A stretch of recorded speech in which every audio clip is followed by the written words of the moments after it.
Welcome back to my channel, Ramir Boulder.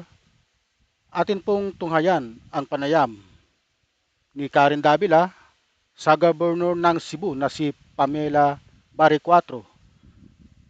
Nagtataka lang po siya bakit sa kabila ng napakalaking pondo ng flood control program sa lalawigan ng Cebu na tinatayang 26 point something billion ay binabaha pa po sila. Ano po ba ang nangyari sa flood control program ng Cebu? Atin pong alamin sa panayam sa kanya. Ano po? Ito po, ano?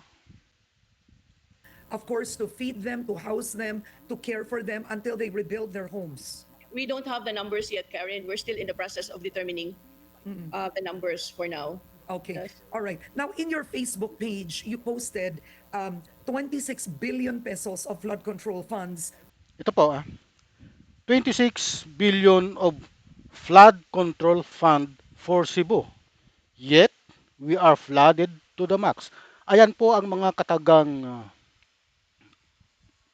ipinost ni Governor Pamela Baricuatro sa kanyang Facebook page dahil nga po sa flash floods na nangyari sa Cebu. Kung hindi nyo pong natatandaan, ito pong Setyembre 30 ay ito po ay niyanig ng 6.9 magnitude. Karamihan po ng mga taong apektado sa lindol ay siya rin po ang apektado ng bagyong Tino. Ano po? Ito po kasing bagyong ito ay katakot-takot ang ibinagsak na ulan. Kaya po nagkaroon ng pagbaha, pag-apaw ng ilog sa kabila ng mga may flood control program. Umapaw po ang ilog diretso po sa mga kabahayan, sa mga residential area, kaya ang mga tao nagpunta sa bubong. Ano po? Patuloy po tayo. For Cebu, yet we are flooded to the max. So this got over close to 23,000 shares. Very rabid comments, of course, of angry citizens. What did you mean by this? Ipaliwanag nyo bakit po ninyo ito pinost. You know, you began to ask the question kung bakit grabe yung flash floods dito when we have 26.600 billion for flood control projects. So yun lang naman sa akin. I begin to ask question, bakit ganun? 26.6 plus 600 plus billion Tignan niyo po yung 26.6 o kaya 26 billion 600 million siguro yun. Ano? yung ano dito, flood control funds. And yet ito yung nangyayari sa amin. Oo. And to Matanong think, ko lang, Karen, yung Tino is worse than Odette. in terms of rainfall, Yes, in terms of rainfall. Kasi yung Odette, malakas yung hangin doon. Itong Oo. Tino, grabe, yung Hindi po kasi pare-pareho ang bagyo eh. May bagyong may bagyong malakas ang hangin pero kukunti ang ulan. Pero may mga bagyo namang na malakas ang ulan, kunti lang ang hangin. Kagaya nitong si Tino na napakaraming ibinagsak na ulan. Ano po?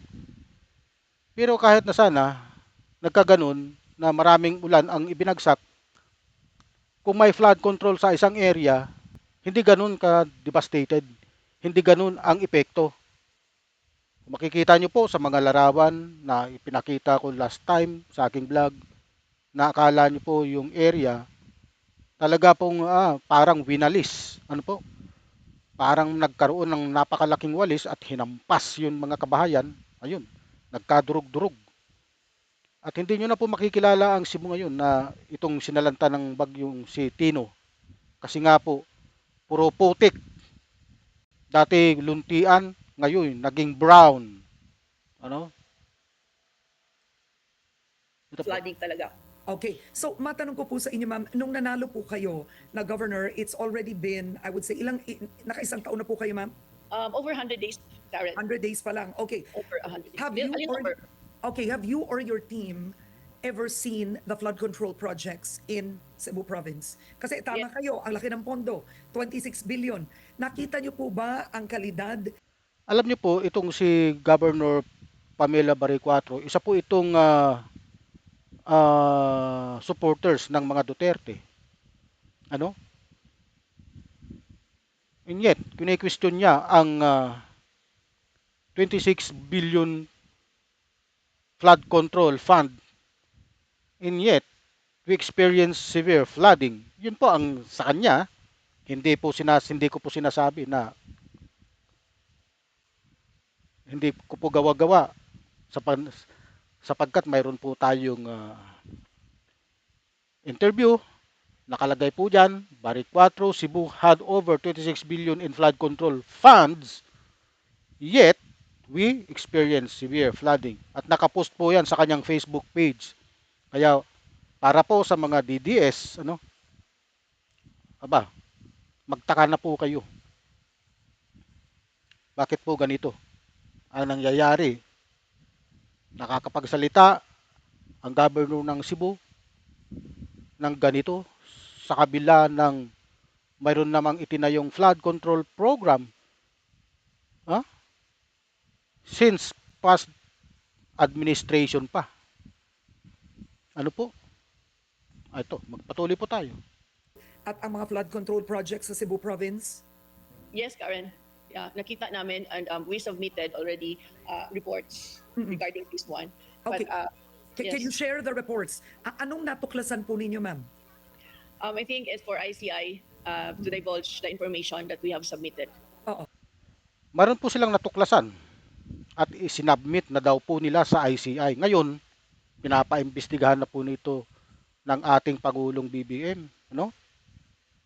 Ito na, lalabas na po ang katotohanan dito kung bakit nagkaganito. Sa mga DDS na sinisisi si Bongbong Marcos, na walang ginawa kundi batikusin si Bongbong Marcos. Ito na. Ang flood control ng Cebu ay proyekto pa sa past administration. Sino po ba ang presidente ng past administration? Yun pong sinusuportahan nitong Governor Pamela Barrio 4 na si Rodrigo Duterte. Ito. Huwag niyo pong sabihin mga supporters ni Duterte. Lawakan po natin ang pangunawa natin. Tignan po natin ito upang makita natin. Ang dapat na lumabas dito yung katotohanan. Yung katotohanan. Hindi puro haka-haka. Hindi puro sisi sa administrasyong ito. Sapagkat yung flood control project na yan ay nung panahon pa ni Digong at ang sekretary noon ay si Mark Villar. Tandaan po ninyo. But Pero, definitely, yeah. no, tuloy niyo, ma'am. But definitely we have seen, projects here in the province na I should say mga ghost projects. So may ghost flood control projects in Cebu Province. Yes, Karen. Narinig po ninyo Ghost project sa Cebu. Ito, flood control project pero hindi nag-exist. Kaya multo. Gawa-gawa lang na flood control, nabayaran na pero walang ginawa. Ito na. Oo. And who were the contractors? Ito ba ang Diskaya, Sunwest, Hightone? Sino po? It's not for me to say for now, Karen. No, we have submitted the reports already. But what I can say is we have seen substandard projects as well. At Sa saka lahat- may Bukod sa substandard, may ghost project pa. Substandard na, under design pa siguro. Ano? Para po sa mga Duterte supporters dyan, sige nga po, mag-comment nga po kayo. Bakit po nagkaganito ang Cebu? Samantalang sa kabila ng lahat na may flood control project po dyan. Kanino po bang proyekto yan? Sino po ba ang nagpatayo niyan? Sino po ba ang congressman na sangkot dyan? Mayroon po bang congressman na sangkot o senador na kumita ng kickback? ay malalaman po natin yan kapag yan po ay naimbestigahan na ng Independent Commission for Infrastructure. Patuloy po Yung tayo. mga bulk water projects no na ginamit yung mga license to some contractors na hindi naman sila yung gumawa. Okay. Yun lang masabi ko for now, Karen. Oo, pero sa pag-iimbestiga po ninyo, sa sarili po ninyong probinsya, meron man lang bang matinong flood control project or most of it ay talaga pong ghost substandard Tinatanong po ni Karen Davila kung mayroon daw pong matinong flood control project dyan sa kabila ng kanilang pag-inspection sa kanilang natuklasan. Ayaw pong magsalita ng gusto si Governor Barry Cuatro kasi naka-turn over na po sa Independent Commission for Infrastructure. at yung bulk water ay problemado. Substandard, Karen. Yan, So sinasabi. all of the flood control projects are either ghost or substandard in Cebu province. Yes, Karen. Na pakinggan nyo po. Substandard at ghost project ang flood control sa lalawigan ng Cebu. Nanggaling po yan mismo sa kaalyado ng presidente niyong si Rodrigo Duterte. Kasi po yung mga proyektong yan ay galing pa yan sa past administration under Mark Villar. Siya po ang sekretary dyan noon. Hindi po namin gawa-gawa yan. Hindi ko rin po gawa-gawa yan. Ito po ay may interview na nangyari. Interview ni Karen Davila. Sige. Wow, okay. At ma'am, ilan po yun, if you don't mind without giving details, ilan po ang naimbestigahan po ng team ninyo? We've submitted the report, Karen, and we'll just allow the investigative body to reveal the Okay. details. All right, Thank you. okay. So I will leave you on Pero pinapa-ubaya na daw po nila sa mga investigative body, mga independent body, ang pagsabi kung sino yung mga involved dyan. Kung sino ang contractor, kung anong pangalan ng company, kung sino yung congressman na nagkaroon ng kickback, at kung sino yung DPWH engineer, regional engineer, sino? Sa palagay niyo po, sino? Yan po ang malaking katanungan. Hintayin na lang po natin ang Independent Commission for Infrastructure ang siyang magsabi niyan.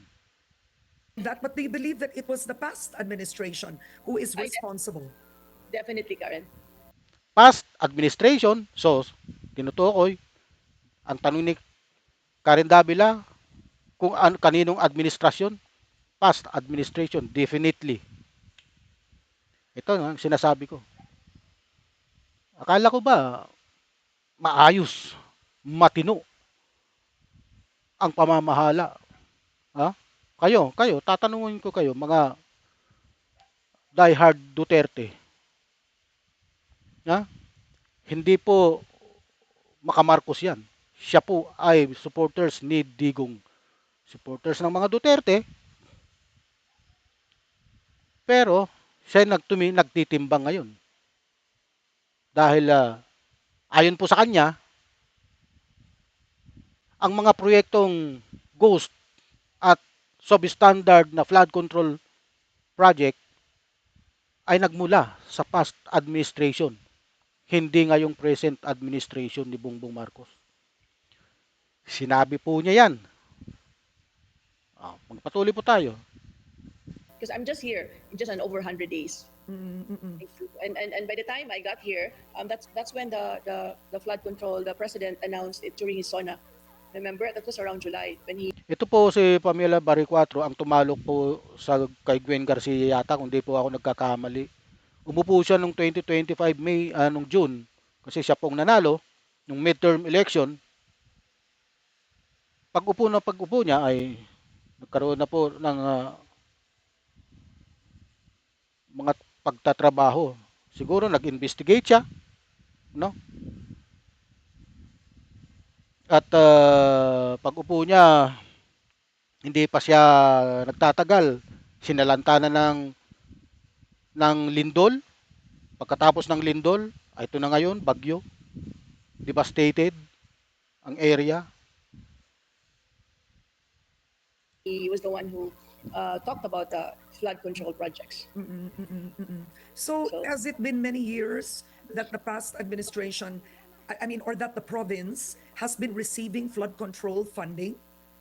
I Ilang suppose- taon na po? Alam niyo po ba ilang taon na? Panahon pa po ba ni Duterte? Ganun po ba hanggang ngayon? I think 2019. 2019. 2019. Yeah, 2019, yes. So, I mean, Ah, narinig niyo po, 2019 po. So panahon pa nga ni Duterte yan at panahon ni Mark Villar, siya po yung DPWH secretary nung panahon na yan. Kasi nag-end po ang term nila nung 2022 na magkaroon ng national election. Hmm?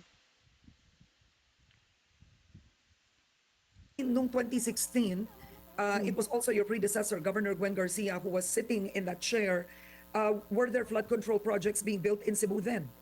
Well, it's not for me to say, but what I can tell you is 2019 nagsimula. Okay, all right. Ang flood Ang, control. ano po ba, 2019 nagsimula ang alleged corruption? Ganun po ba sa flood control? I suppose. All right. Okay. Now, I'll move on, I think. Any announcements, Governor? I think this is a good time for, if you want to call on to the government.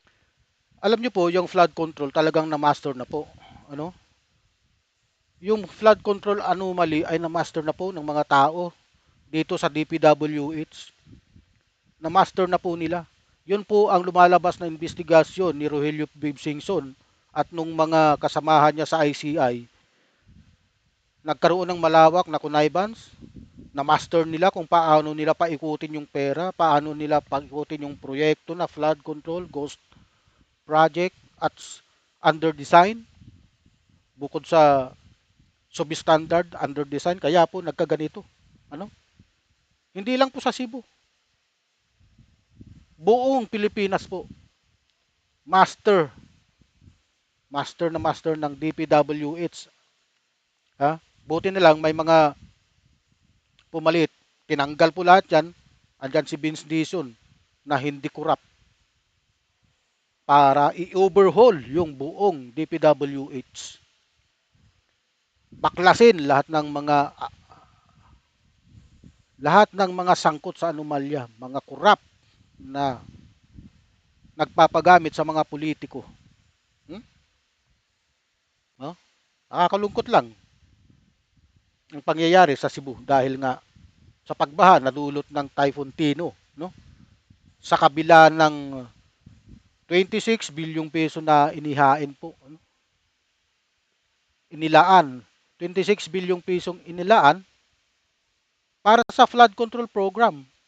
Ayon mismo po yan kay Pamela Barre 4, Governor ng Cebu.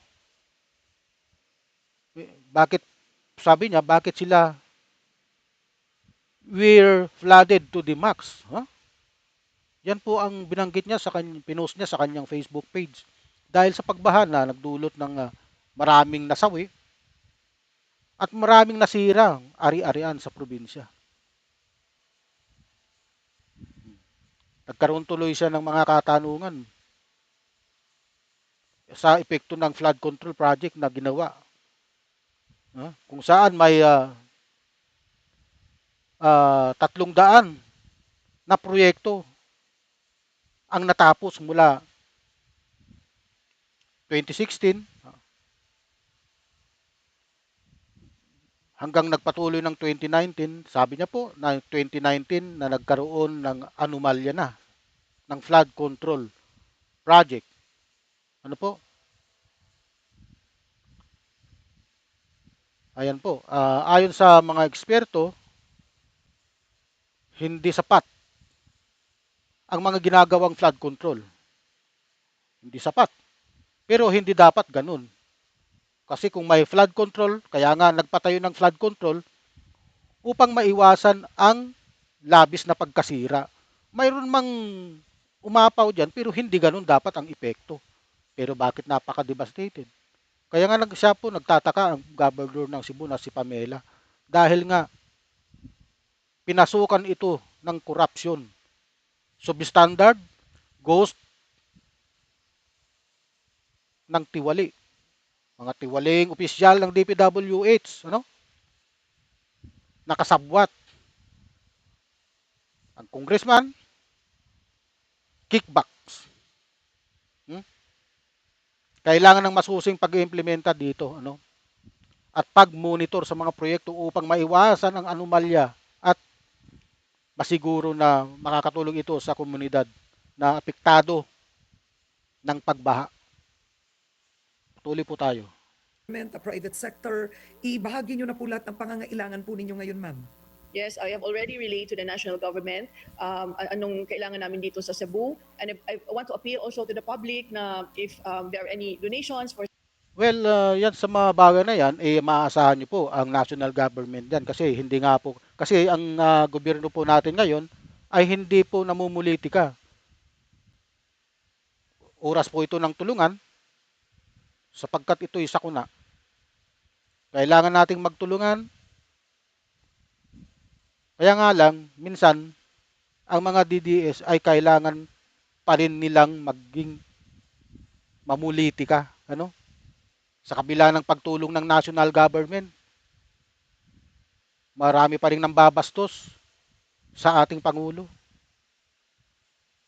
Hindi po ito kasalanan ng present administration. Kasalanan po ito ng past administration under Duterte at under Mark Villar. Siya po ang sekretary ng DPWH noon. Huwag niyo pong sabihin hindi niya alam yan. Huwag niyo pong sabihin hindi alam ng mga Duterte yung mga nagkaroon ng mga projects dahil sa mismo. Binanggit niya po yan sa interview sa kanya na marami sa mga DPWH ang sangkot sa anomalya. Huwag ganyan. Nasaan? Nagkaroon ng investigation? Wala. Mayroon bang napanagot? Wala. Pinabayaan niya. Ito ngayon, nagkaroon ng investigasyon, nagkaroon ng pagtibag sa mga malawakang sindikato diyan sa loob ng DPWH under President Marcos. Tinibag niya ang sarili niyang administrasyon upang lumabas ang katotohanan. Gumawa siya ng independent body, Independent Commission for Infrastructure na mag-iimbestiga. Walang sisinuhin. Lahat may imbestigahan. Okay. for Cebu. Right now, we are open for it. And most especially, I want to tell the Cebuanos that do not lose hope. As you know, the meaning of hope. Hold on, pains end. No, let's not lose hope. Everything happens for a reason, and you never know what tomorrow may bring. Thank All you right, so much. matanong ko lang po, ma'am, for donations, does the province prefer cash? Or if people donate in kind, what do the evacuees, what does the province need? Logistically, it's better pag cash, Karen, no? So, para dito na lang namin ma-purchase kung anong kailangan. And also, what the province really need right now is yung mga, namin, yung infrastructure, job creation. Kasi talaga tamaan yung namin dito, ekonomiya namin dito ngayon. All right. Okay. Okay, mga kaibigan, hanggang dito na lamang po itong ating vlog. Huwag niyo pong kalimutang mag-like and subscribe. Like, subscribe, share. Huwag na po kayong magpatumpik-tumpik, magpa-delay-delay. Thanks for watching. Don't miss our next video. Marami pong salamat at mabuhay po kayo.